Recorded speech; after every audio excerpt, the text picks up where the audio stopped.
In this new What They Don't Tell You, let's learn how to apply high percentage putts. This is a follow-up video to an earlier What They Don't Tell You. So we're going to change some terminology here from high percentage putts to finding ones for application purposes.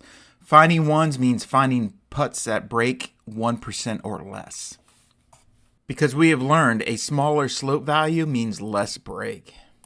You will typically find 1% putts off the zero line at 30 degrees.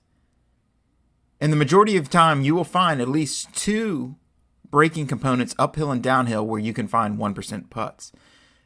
This is a targeting strategy. We know it is difficult to end up in these 60-degree zones with the left to right and right to left break components, but just because it's difficult doesn't mean you shouldn't create a targeting strategy based off of this. The more putts you can give yourself at 1% gives you a higher probability of making more putts. Yes, it is difficult with approach shots and some chip shots, but having this goal will not hurt your game, I promise. In the graphic here, you can see that the green slice of pie is an actual uphill putt. As you can see, the lines are dissecting a hole. These are 1% putts, so minimal amount of break. And for many golfers, this would be your highest percentage putt. This would be an ideal condition to be in. Now you can see the yellow slice of the pie. This is for 1% putts coming downhill and adds a little bit of difficulty for many players with speed control and start lines. But you can see the yellow slice of the pie over the top of the green slice of the pie gives us an hourglass effect. We'll talk about that more upcoming inside the video. Now we'll adjust to our red slice of the pie. These are your highest percentage breaks coming across the most amount of slope. For many shots, this could even be a pin high shot. There's great difficulty from the red zone. Because of the high break values, we now have to anticipate decay across slope, speed, and timing to actually make more putts. To build upon this idea of finding ones or a high percentage putt, here's a case study on two putts that are similar, same stimp of 10, slope value at 2%, and distance of the putt at 10 feet. So the main contributor to break value change is our angle to slope. So let's look at case study 1 at finding ones. You can see putt 1 was supported by a great approach shot or chip, where at 10 feet with 2 inches of break, a very high percentage putt. Where putt 2, on the other hand, the player hit it pin high, so the approach shot did not support finding ones. Now we're still at 10 feet coming across 2% slope, and we're looking at close to 9 inches of break.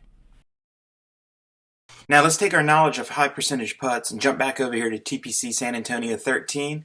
First thing we're going to do is draw our follow lines. We learned this in the earlier contour map section. So I'm going to go ahead and draw on the screen here. So roughly the fall line will look something similar to this. It'll go through the hole, it'll exit out here, and then kind of come out this way. What we've already learned, if I drop a ball, so let's take a ball and I'm going to come down the hill. I drop a ball roughly right here and I putt it. It should be a pretty straight putt. 1 inch putt stays within the hole.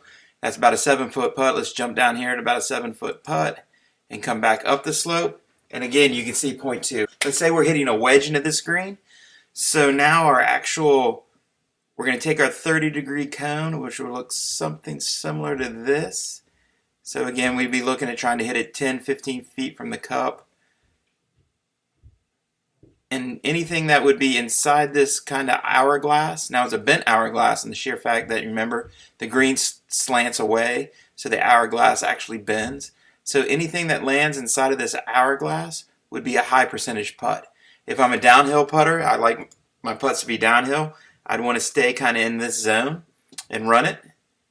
5 inches of break, and then again I can come down here. I can run it again. I'm coming up the slope. 1 inch of break. But where that really matters is if we get outside of this cone. So we take a ball and we end up somewhere over here at the same distance. Now we're really expanding break, 10 inches of break. Or even more so if we come over here closer to that topographical line and we putt it. Now we're at 18 inches of break. So you can see that if we can keep it in that 30-degree pie, that gives us a smaller breaking putt, and then again place it on the right or left side of the fall line to control the break dynamics. So I want left to right, right to left, and then above or below the hole to be able to control, do I like putts uphill, downhill.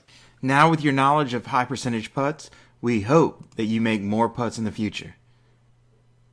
Boom.